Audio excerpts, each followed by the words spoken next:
Welcome to the Soccerish podcast. Christina, Unkel, Lori, Lindsey, and... This is where I say my name. Yeah! I love it. This is going to be great. Freya Coombe. Let's go! Tell a little secret. I almost blew my shot at coaching in the NWSL because the Rolling Stones were playing at MetLife Arena. I love it. They hate me less because I'm not making the decisions. You're like, absolutely not the time to be taking our foot off the pedal. It is when we need to double down. And he was just like, that is exactly right. He's like sitting there eating his ice cream being like, oh, yeah. We have with us the assistant coach of Kansas City Current, the current Shield winners already in September. Yes, you heard that correctly, in September. But her history and how she got to where she's at is really one of the most fascinating pieces. Having stepped in as the head coach, interim, then head coach for Sky Blue back in the day in 2019, 2020. You can correct me on that one. First game out at Portland and then going to Angel City and now where she's at with future aspirations for more. So stay tuned, listen, and she'll also answer your question, Lisa. Freya, welcome. We're super excited to have you. And when I was thinking about our next guest, the one that I had to pick in particular, you immediately came into mind. Obviously, I was coming to Kansas City, but I was also just really love your body of work. And obviously, we've known for each other for a number of years now. But also, I would say, when I say intimately, that's loose, but we've known each other more intimately, I say, over the last couple of years because through Amazon, CBS, particularly with the CPKC Stadium being built, there's been a lot of games and a lot of focus on your team and the success. For those who don't know, Freya is assistant coach currently of the wildly successful Kansas City Current, who just won the Shield. So let's congratulations. Go. Thank you. But yes, just very impressed with your journey and the work that you've done. And I think I kind of mentioned that to you too, just like maybe that's where we'll start, is just like give us an overview, because you've been with some different clubs within the NWSL. You've had different positions within those clubs, and maybe just the journey of how you got to where you are today. Yeah, I'll give the relatively short version of it, but it's kind of wild. And I think that the league has developed so much now that I think a lot of coaches wouldn't have the opportunity I had because my start in the league was so crazy. And it kind of reflects the pre-COVID league and the times in the NWSL before that. So I worked in England for a long time, worked with Reading Football Club. And that's where I really cut my teeth with like the women's first team and the development team that I work more predominantly with, which is the second team of younger players trying to break into the first team. And then I kind of put all that behind me. I knew I wanted to come to the US. I felt that the soccer landscape here was really great. I wanted the experience of living in a different country and living abroad and, experiencing something new, but I know I needed the same language. So that brought me to the US, but I had to take a big shift back in order to get the paperwork and get opportunities. So I started working in a youth club, as we see a lot of coaches from England that come over and do. And then fast forward, I was on a B license course over here trying to get my US qualifications, and they were like, what do you want to do next? You show some great promise in here. And I was like, I want to get back in the pro game. I really enjoyed working with that level of player in England, but I don't know my pathway over here. And they said, well, there's a team near you, Sky Blue. We know the coaches. Why don't we go in and you can observe a session? I was like, brilliant, that sounds great to me. I want to go in. And it was at the time that they just fired all the coaching staff. So I walked into the session hoping to see, a top level environment and observe the coaches and things. And I walked into a goalkeeper coach who was trying to do goalkeepers, and the outfield players was struggling, had been on his own a couple of days. And he was like, can you just take a passing pattern with the team? I was like, okay. I came in to watch. If I was lucky, pick up a cone or two. And ended up, so day one, took a passing pattern. Then I got the invite, can you come back the next day and take training? I was like, this never happens. Okay, sure. And then the next day it was like, can you come to Portland with us? We play them on Saturday night. We'd like you to take the team. I was like, this is crazy to me. And I nearly blew it. I have to tell a little secret. I almost blew my shot at coaching in the NWSL. because the Rolling Stones were playing at MetLife Arena. I love it. So, Started. and I had a ticket, and I was like, I don't know if they make it to tour ever again. You know, they're certainly pushing up there, and although Mick Jagger's basically cast in vinegar right now and he's going to survive forever, I was like, they might not ever do this again. I was like, I can't go today, but I said I can definitely go tomorrow morning, and I'll arrive in Portland before you're at training. I can take training, that's no problem. So I just got the earliest morning flight after the Rolling Stones concert, got to Portland and coached a session, and then it was crazy, right? So it was the US had just won the World Cup. Everyone's coming back into Portland. It's the Welcome Back World Cup heroes. This is in 2019. So you've got Haran, you've got Tobin Heath. Everyone's coming back to play. And it's like, right, do the game plan. How are you going to play Portland? Providence Park, packed, 20,000 people. So we coached the game, 1-1. It was amazing. We got battered the whole game, but managed to survive and drew 1-1, which was amazing. And yeah, didn't hear anything for a week or so, like flew back on my own, and it was like, okay, that's it. And then got the call, and it was like, can you come back and be the interim head coach for the rest of the season? So did that. We were rogue. We were picking up results that we should never, ever pick up. And we were amazing. Like, it was just the players were free. It was like, do whatever, like just spoil it for everyone else. So we had a great time. And then, yeah, got made head coach after that. So done enough, I think, with the results. And then it got serious, and then it was like, okay, right, this is in it. But it was kind of crazy to get that opportunity. And as I said, I don't think anyone gets that opportunity anymore, certainly in the way it comes around. But yeah, it was fantastic. And then, yeah, 2020 started the season as my first head coach gig in the NWSL.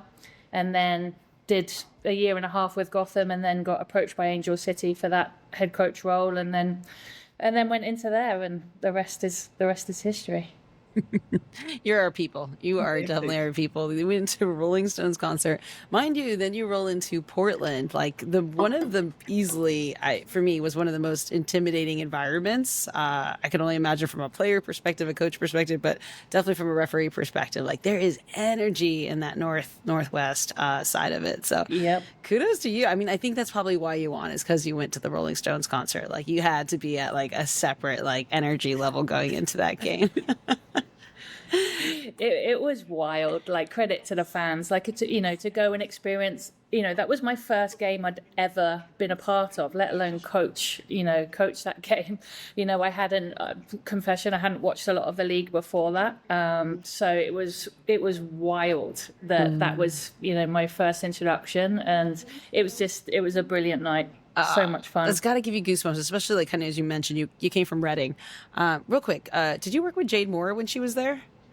She came just after me. I'd already left, and then she came into the first team. But we had a few players that have come into the league and played. Got it. Yeah, sorry, she played for us last year with our championship team at the Sun, so that's why I was like, wait a second, I know that connection there. But no, like, so to your point, like, that was your first game here in the United States. Probably the biggest introduction you can get to women soccer around the world, I would think, at that time, right? We still hadn't been hitting those numbers that you saw Barcelona hitting. Like, how jarring was that, knowing where women's football in England is coming and going after the women's Euros when they won and then won again? In that comparison, like, we talked to Emma, Hayes, and she's just like, that doesn't exist back at home. Like, how jarring was that to have that experience versus one that you grew up and you played in? Yeah, like when I grew up and played, it was one man and his dog walking past on the rec field, and our parents didn't even come and watch us, so it was like turning out, and there was just no support for the game. But it kind of fuels you, I think, a little bit now. And it's like, this is kind of why we want to improve the game and change it so much, is because we don't want anyone to have to go through that experience. But it was certainly wild. And what's amazing to see now is the change that is happening in England, partly because of the success of the Lionesses and winning the Euros again, which is amazing. And we're seeing, when Emirates opens up its doors and the amount of people that go and watch Arsenal, or the same thing at Stamford Bridge, that's the place we need to get it to. But what's incredible here is like our ownership group, where they're investing in the facilities, and it certainly is that if you build it, they will come. We built that Women's Purpose Stadium. It's the first in the world to do so, and now it's a sellout every week where people just want to come and experience that atmosphere. And I think we're seeing some great attendances in the league. I think it still can obviously improve, but I think that we're certainly seeing that rise, and we're seeing it in England too, which is great. And we just got to keep investing and to keep seeing it. Well, it's also like Kansas City, right? Like setting the standard. So in terms of when you think about the fan base, season ticket holders on a weekend and week out basis coming to the games, and just that fuels and drives everybody, because even at the beginning of this season, when you saw that there was a big discrepancy, right? And then you feel that pressure. I feel like if you're below, I mean, you all just played Chicago this past weekend, and it's 4-1 score line, but that team has improved immensely compared to their first 6-0 defeat against Orlando in the first game of the season. They look completely different, and credit to those players. I say all of that because I do feel like where you are currently with Kansas City, that is the standard. They're driving the standard. They're pushing everybody else. And I feel like you can feel that pressure around the league to say, okay, we need to elevate, whether it's bringing more players, whether it's raise the standards of our facilities or what we're providing the players. So that's not my question. That's just a long-winded way of saying that you are in a good place, I guess. It's interesting, though, because of the time frame that you just mentioned from going to Sky Blue to now. You have been in such a pivotal, those 5-6 years have been so enormous for this league. And I guess, we could talk about the facilities, we could talk about those changes, but I guess I'm more curious just from the roles that you've played as a head coach and now assistant coach at Kansas City. Where do you feel tactically and on the field the game has changed or evolved in the NWSL? Yeah, I think we're seeing huge changes. I think, we've always seen good players within the league. There's no doubt about that. There's a history of absolute rock stars being in, but I think the overall level has gone up in terms of the level of the average player on the team. I think we've seen a big increase in that. And I think then, we're seeing a lot of younger players come in that have had very different soccer experiences throughout their youth development. So we've got savvy players coming in, and college coaches are doing a great job of preparing the players tactically, especially in, those players that are coming through now in the youth systems, whether it's, coming through the U20s, whether they've played in the U23s, they're coming in with a good breadth of knowledge. But I do think that tactically it's gone up. It's always interesting to see new coaches come into the league, and especially right now we're seeing a lot of European coaches come in, whether it's currently or whether it's next year as well with expansion sides. And it's always interesting to see how they come into the league and they bring different sort of tactical plans, and then it's one where there's a period of adjustment, right? Because everyone comes into the league and it's like, oh, we're going to do this and this and this, and then everyone starts to play in a very similar way, because it's you can come in with the best ideas and things, but the league has a kind of way of shaking you and being like, yeah, right. Yeah, I was trying to be polite, but humbling people a little bit. Yeah, there is an element of, there's a reason why the successful coaches in the league have been here a while. I think, if you're looking at Vlatko's season right now, he knows this league inside and out. I think Laura's always, right up there because she really understands the league. And that when you've got that consistency, I think you have to really kind of understand the league coming in, the travel, everything that contributes to game day. And then also just setting yourself up for the American player and the American player mentality, in terms of it's the most competitive player I think I've ever seen, and their appetite for whether it's pressing, whether it's recovering, whether it's the energy to get up and down the field, attacking or in transition, it's incredible. So I think that just adds layers and fuel to the way that the league is, and what makes it so exciting. Ooh, I like what you said, that American player, because you're right. I think that's been our staple. That's been our get to, the athleticism, the investing in strength and conditioning, right? Telling young girls when they're young, to get that conditioning, the fitness, and that's something that shines through. But it's how would you compare that to, I guess, the rest of the world right now? Right, we see the London City Lionesses. Oh, sorry. the Lionesses going in. I have London City Lionesses because I have a question for you on that, but that's a different story. But you see the comparison between like London, right, and then you got your Barcelonas of the world, right? Just the different tactical nature of it. Our strength is it, but will that be like our downfall too if we don't get the technical side of it correct here? Yeah, I think you're seeing a lot more technical players coming into the league. Like some of the kids coming in, we've got quite a few young players on Kansas City, and their ability with the ball is crazy. They spend hours practicing, and you can tell that they've spent time with a ball, and whether it's in team environments or whether it's on their own, whether it's private trainer, no matter what it is, they're coming through and they've got a great technical level. But when I'm referring to the American player, and it's the mentality piece that is the impressive piece. It's no, we're going to win and compete to win and drive the standards. I think that's impressive. But I think what we're seeing now is we're seeing the global game. Definitely, it's more than just country by country. I think we're seeing the athleticism in Europe go up. I think we're seeing the tactical preparation of players increase in the US, and I think we're seeing that mentality standardized. As people are given a platform to really compete and to win on the greatest stages, and now we're seeing the audiences. I think that's fueling the mentality everywhere. Yeah, this even just thinking about this summer and covering this Euros this past summer versus in 2022, it is like it's just in 3 years too because of the delayed of 2022 because of the pandemic.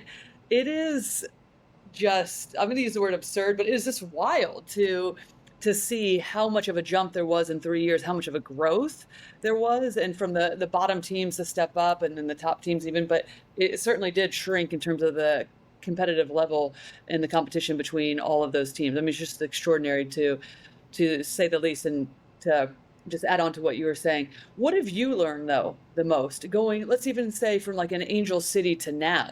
Because I remember having this conversation slightly with you last year, and you're like, sometimes you just don't know what you don't know. You take the opportunities that you get, and that's how we all improve, right? It's just like, let's go, and like you learn as you go a lot of the time. But I'm just curious to see, as your role has changed, what's been so eye-opening for you? Obviously, I work with Vlatko, so defending is certainly now where my head's at. I think in Angel City, I wanted the team to play with the ball. We wanted to build out. We wanted to play through the lines. It was very much, when I was working with the team, focus on possession. And then, I admit there probably wasn't enough detail. There was shape behind the ball. There was how we want to defend. But if I compare that now to the level of detail after working with Vlatko, and he is, there doesn't come, I don't think, a better defensive specialist than him. But I've certainly learned like that's the most important. And once you can defend and you've got that stable base, then you can look to play. But I think, it shows the success of the team this year. People always talk about our offense and our attack and the great players that we have. But where this team's been amazing is just keeping clean sheets and being really hard to break down, especially in open play. And that's what I've really learned, is to help yourself get the best chance of success. It's defending, and that level of detail that he provides on both individual defending and team tactically defending is unreal. And I think that's been my biggest growth, and the area that I've learned the most in since taking the job in Kansas City. Would you say that sorry, Christina, jump into that. Would you say how you relate to players has changed too, or no, is that stay the same? They hate me less because I'm not making the decisions. You're like, we need to clip that, because I think every head coach has struggled with that. Like, it's okay. They're supposed to hate you. It's called management. Yeah. It's like every week there's more people that hate you than like you, just because of, there's more people that aren't playing than are. Hiding. Yeah. It's just like, oh no. And, you've got to have those difficult conversations, but it's part of the job. So it's not that we shy away from it. We know it's going to happen, but it's certainly really hard for the head coach, and I know the head coach feels it the most. And I think there is an element where you can build slightly different relationships with players. But I think, one thing is we do have a fair bit of distance in our environment. You know, we're not going out in the player environments. We're not meeting players for coffee. We're not doing any of that. There is a professional distance, and I think partly is some of that is where the leagues come from, and some of that is just the environment that we've got. But it's certainly professional to a T.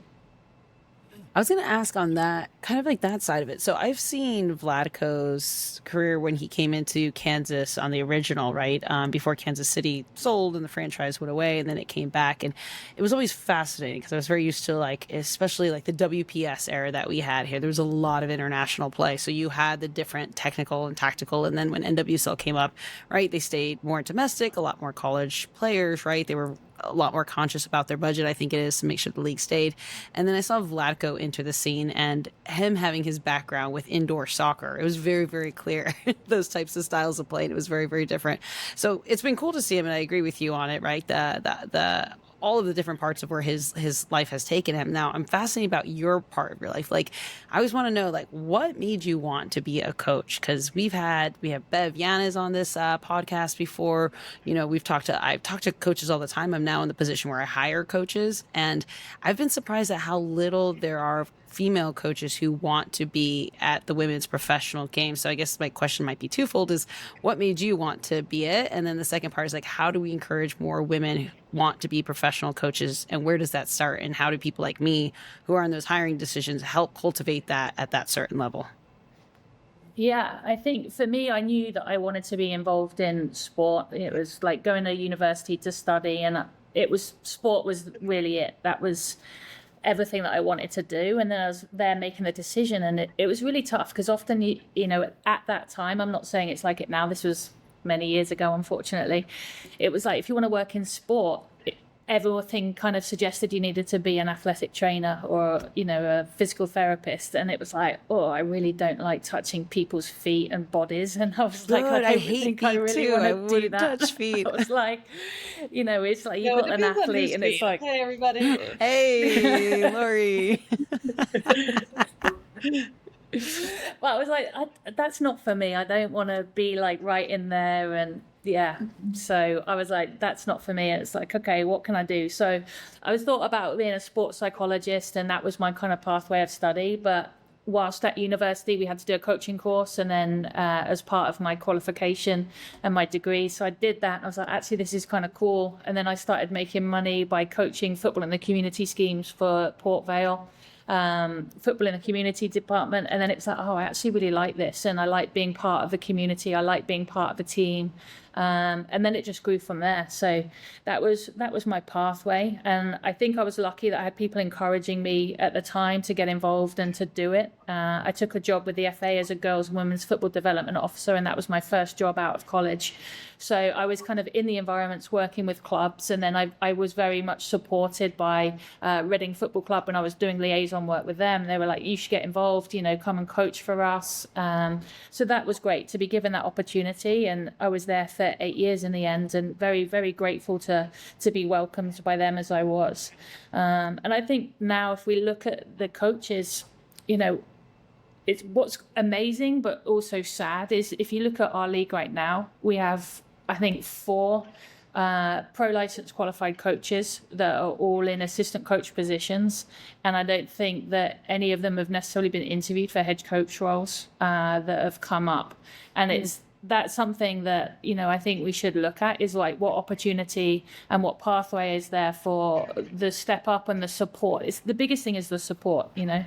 I found myself going from, you know, we talked about my story earlier when catapulted into the Sky Blue ranks and into head coach, and I had a supportive GM, and then it was like, right, go into Angel City. But there's more support and more that could have been, I think, built around me to help me bring me in and help settle me in the league. I think I had very new assistant coaches with me also, that everyone that I worked with was a first time coach in the league, and that was tough, you know, in terms of I had no one who had experience of the league or no guidance from that. So I think it's a couple of things. I think it's being able to give these coaches opportunity, and then also putting in support structures around to make sure that they have, whether it's guidance, whether it's mentoring, whether it's access to all the resources, whether it's budget, honestly, to help make sure that they're set up for success. I think there's a whole number of things, but I think that we need to do more on a monthly basis,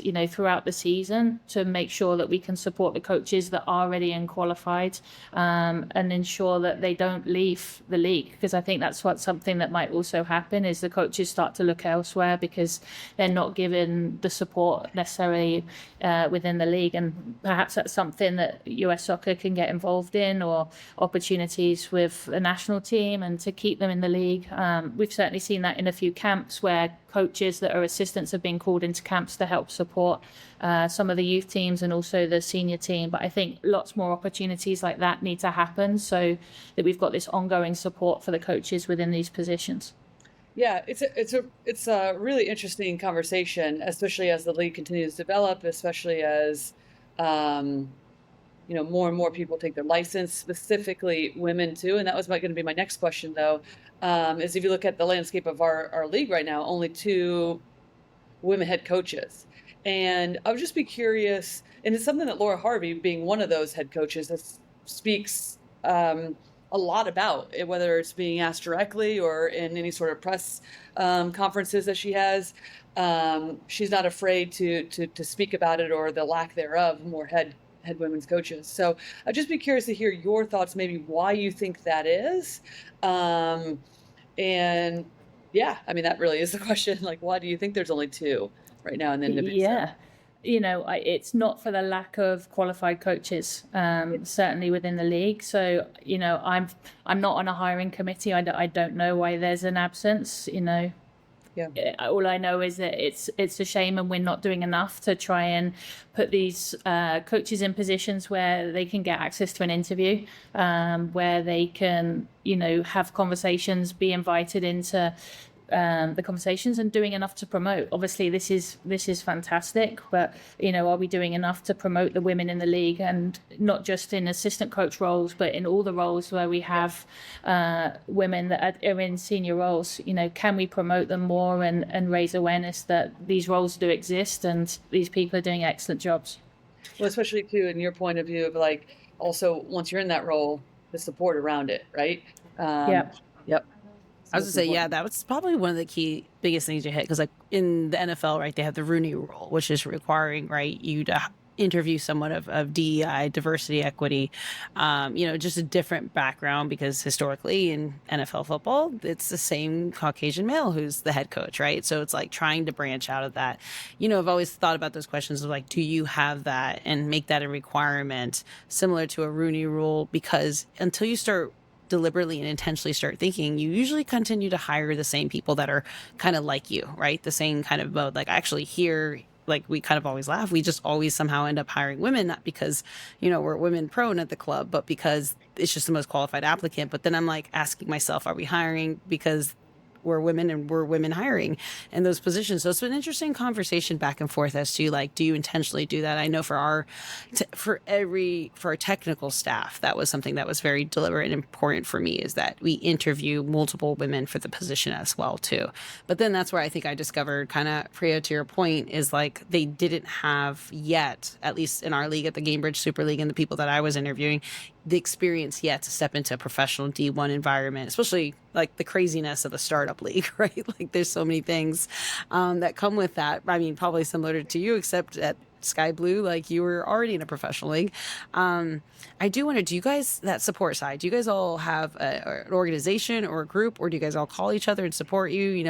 Bev Yanez is in, right?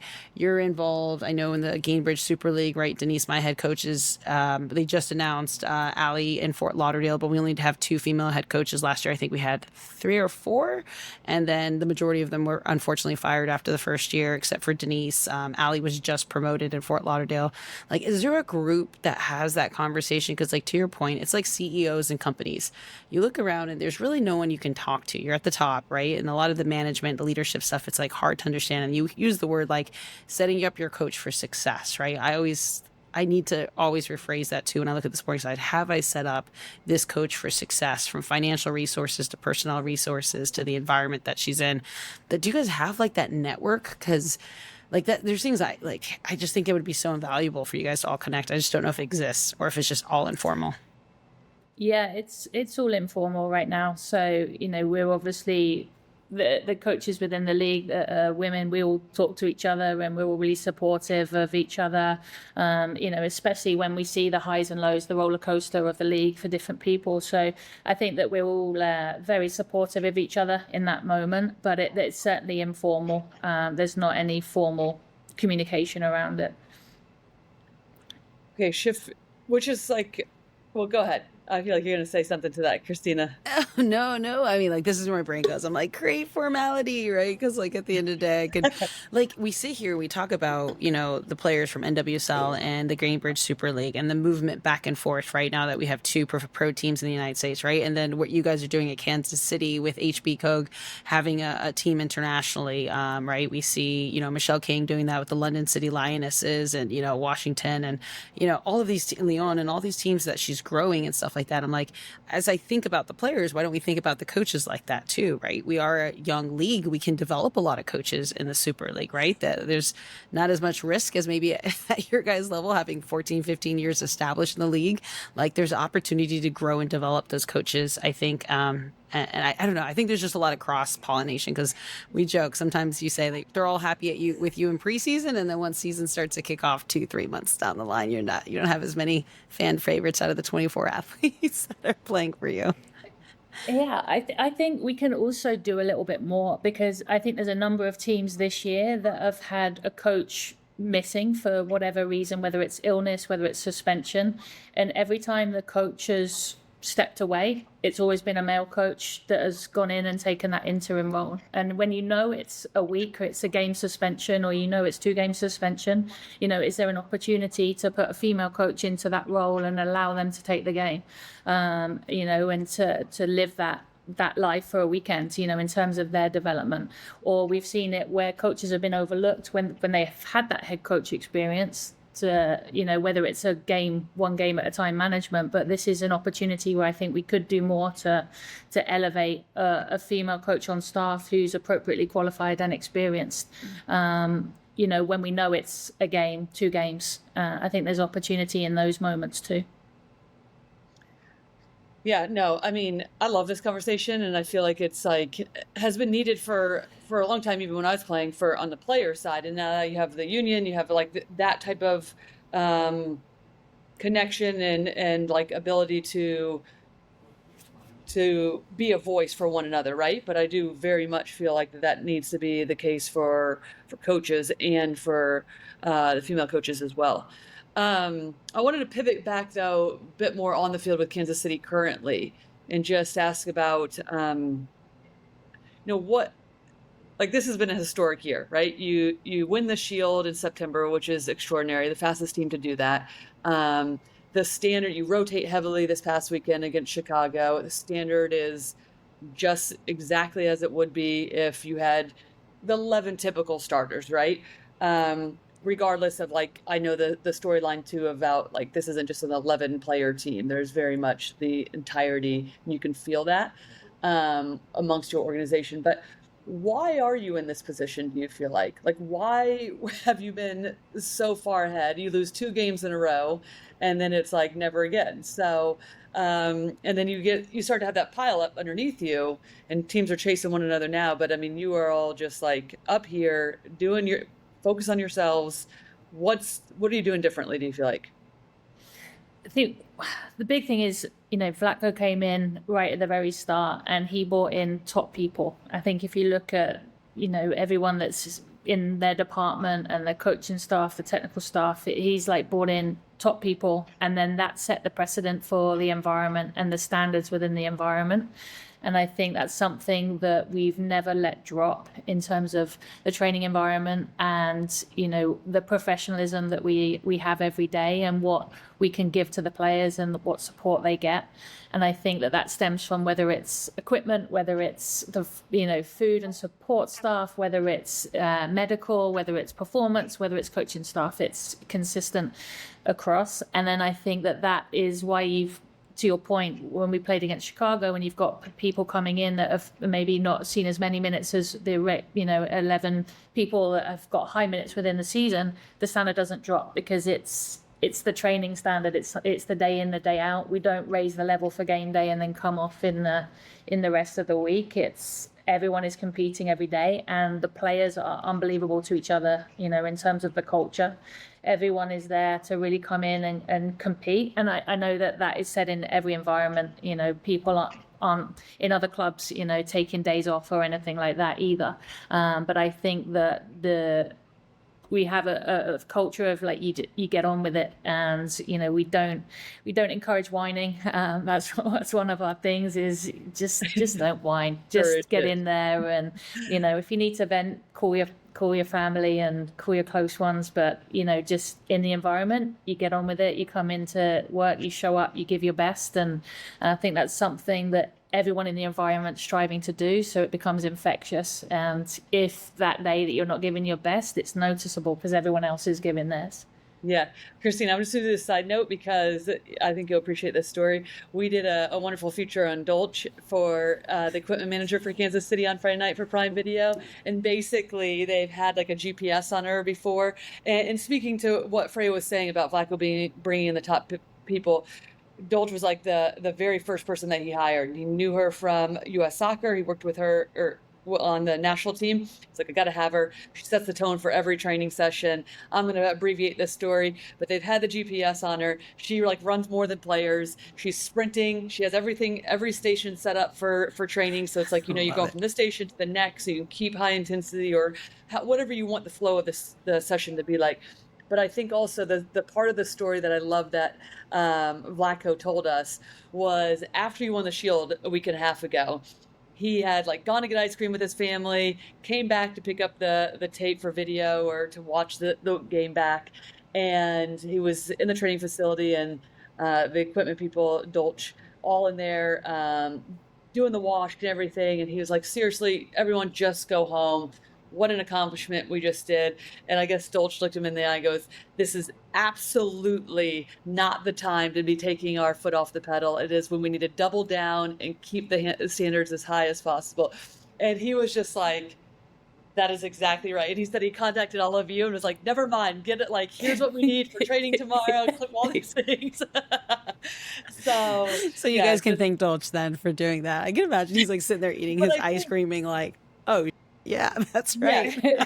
But all of us who have been in top tier environments, right, with the national team, U.S. Women's National Team, Kansas City, all of these things, right, even Angel City, in different aspects, especially early on, there is that is what a team is, right? It's like it's a family. It's that you have people at certain times when people are like, okay, I need to take a breath. Then somebody else is like stepping up, right, and it's like driving the ship or driving the car. So yeah, it was just like a wonderful, we love telling that story, and it just like exemplifies, I feel like, that in the entire organization that you're in.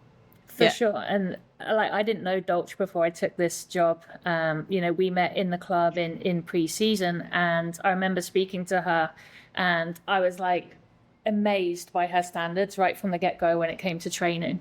And when I was speaking to her, she's like, oh no, we're already training for the championship. She's like, we treat every day like it's the championship, and then our standards don't drop. And I was like, wow, like we're in preseason. At that point, it was January, it was cold, there's snow everywhere in Kansas City. And I'm like, certainly does not feel like a championship, but she set that standard. So it was like, okay, I guess we're doing this then. And then it seems like she's unbelievable, and she doesn't get enough credit, and she'll be so embarrassed that we're talking about her. But yeah, she's up there. But then that's the environment. That's everyone that's at Kansas City, and the players are bought into it, and this is what we drive for. I love it. We always last week we had oh my God, sorry, just blinking off of my brain right now, from Portland Thorns. Oh, Sam Coffee, of course. Sorry. So we had Sam Coffee, and like that episode, because it was great, equipment manager, which is why I guess talk about appreciation week. But to your point, like not all superheroes wear capes. I know we have Courtney here, and like sometimes she'll be like, I want like this and this and this. I'm always like, not a big deal. And she's like, no, we have to. You never know who's showing up to practice. I'm like, all right, note to self. So if I show up to practice just to watch, like I'll actually put on the training gear, even though I'm just standing there. Because I was like, you know what, best in class, right? The conversation is like everything needs to be best in class. Maybe we're not best in class yet on certain portions, but we have to be treating that as best in class. So speaking of best in class, do you want to be a head coach again? Now that you've had a taste of assistant coach, would you ever want to be a head coach again? Yeah, there is an element where I think at some point in the future, I would love to put everything that I'm learning in Kansas City and put it to the test when I'm that sole decision maker and I'm the person that my head's on the block again. And, I think there's an element of wanting to do that. But right now, I am very happy in Kansas City. I feel like I'm in an incredible environment with incredible people, and I think that's very hard to replicate. It's not easy to have that combination, and obviously, there's been success this year on the field. So, for me right now, I'm in a great place where I feel like I can learn more. I can also help the team and use my skills and my attributes to positively benefit the team, which I think, at some point this year it has taken. There is some element of that, hopefully. I think at some point, yes, but not right now. I love it. Let's manifest it. That's the whole point of this, is we're going to do this, and then we're going to be like, see, we knew she was always, and we'll just replay this back on socials. That's how we'll do it. But okay, so Coach, we actually had a letter. Is that what we call it, Kev? We have a letter from one of our listeners. I don't know if that's it. So it probably just like went into our DMs. That's the way you say it, Kev. We got a DM from a listener.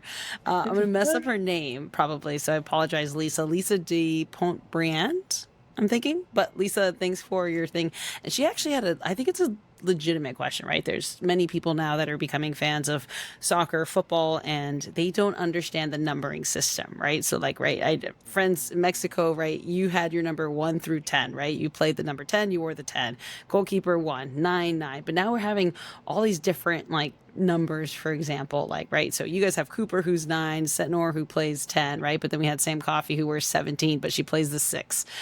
Could you, from your coaching hat, be able to kind of give a breakdown of the different numbers when someone says, hey, the number 6, the number 9, et cetera, but they're not wearing that jersey? Because we'll probably take this and just start educating the American, new fans about what that means.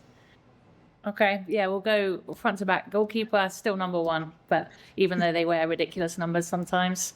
Centre backs 4 and 5, 6 holding midfielder, left and right outside backs 2 and 3 typically. Odd numbers on the left hand side, even numbers on the right is something that we do. And then depending on the midfield, some players or teams might play with 2 10s, so 2 attacking midfielders. Your 6 is always your stalwart defensive midfielder.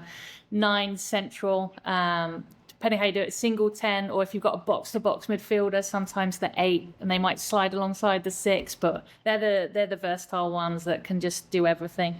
And then wingers, your 7 and the 11, your little trixies that like to go at people down the line, have incredible engines as well as the fullbacks. But yeah, that's the American way. Don't get me started on the English system, how you're holding midfielders, your number 4, and your centre backs are 5 and 6. So that's completely different. Or 3 at the back, because even I don't know the numbering system. We had a big debate about this the other day. I was like, which number, if we're playing like a 3-5-2, opponent, I was like, how do our numbers work? I was like, I always just call them right centre back, left centre back. And then it was like, oh no, this. And then I was like, well, isn't it this? And they were like, no, that's Dutch. And I was like, oh my goodness, like, throw this out the window. I was like... I thought I was the only one. I did work for ITV for the men's Euros, right? And we had Ian Wright, Gary Neville, Roy Keane, Kaz, Jill Scott, and they're all like saying these numbers, and I'm sitting here like, what are they talking about? Like that role was never, and then I didn't realize that it was all completely restructured. So I don't know. Yeah. But the American system. Yeah, that's the American system. But if you're speaking to English people, you have to change the 6 and the 4 around, and then Don't get me started on the other Europeans. The Macedonian system, I got to learn that one. No, just kidding. They use the American system. Otherwise, I'd be in trouble. You're like, oh no. So good team. Everybody like, we don't even know the numbers. Yeah, just go with it. Just rotate. So Lisa, there's the breakdown of the American system, and the number on the back of their jersey doesn't matter. Is basically what we're kind of, to the certain extent, feel it. Okay, last thing. So I just have to end on this. So, but that would drive Jackie Oatley bananas, because Tara McKeown, for example, is wearing number 9 because she used to be a center forward, and to her credit, has become a wonderful center back, but is still wearing the number 9 jersey. And literally, I think every single broadcast, Jackie would just like subtly put it in there. She's like, and Tara McKeown steals the ball, still wearing that number 9 jersey. That doesn't make any sense. And like, so it's no wonder it's confusing for people, especially when they're hearing us broadcasters as well. Sometimes use numbers, right, to say like, hey, the number 6, but it's like, okay, actually the number 6 is nowhere near where this person that's speaking this game to me and I'm listening to is. So I'm even more confused. So yeah, just had to put that out there with the number 9 jersey, and it drove Jackie bananas.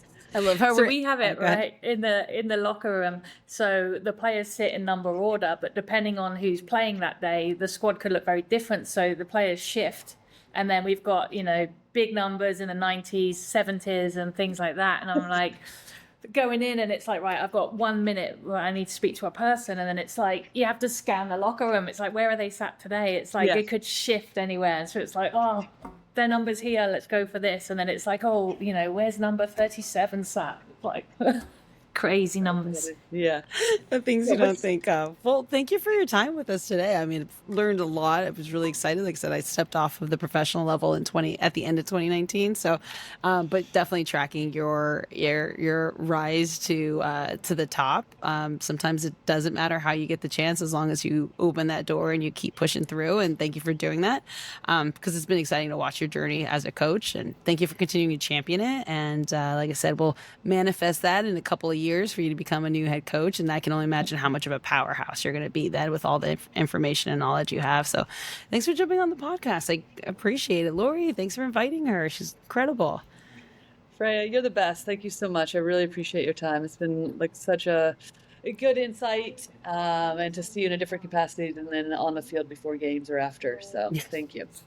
Thank you so much. Thanks. Lori, I've got to say one more thing. Yeah. I know you're traveling, and I know you're covering a lot of games, but I'm not seeing the Enya reveal anymore when you open your hotel. So is it that the quality of the hotels isn't as good anymore, or what's the deal with that? Some people do not need to see the quality of the hotel, because you'll be like, well, that's gone downhill big time. But I was also just doing it for the World Cup, and then when did I do it? Was the last year, maybe the Olympics I was doing it for as well. So I was just doing it for tournaments. Okay. But maybe I'll have to bring it back for the NWSL Championship. Here's the deal. If you're in the NWSL Championship in San Jose, I'm doing it for like the 4 days that I'll be there, okay? So Deal. There we go. Let's put it this way. We're just going to manifest that too. We all three shall see each other at the NFL final championship. That's it. We're going to manifest that. NFL one? No, NFL. NFL championship. I was like, NFL? I'm like trying to got tickets schedule for the Super Bowl? I'll come. I know, I'm in. right? Who's Bad Bunny's doing it or something like that? I know. Yeah, sorry. no, I'm thinking about that. Yeah. Well, I guess we'll go to the NWSL final. Let's manifest that. Let's manifest both of those, because I do not have tickets to the NFL, but I definitely do for NWSL. So the manifesting is real for you, Frey. Thanks again for jumping on. Appreciate it. Keep crushing it. Keep doing your guys' thing. Keep the standards high. No ice cream for anyone. So let's go. Thank you for watching the Soccerish podcast. You can follow us on YouTube, subscribe, and as well, follow us on social media.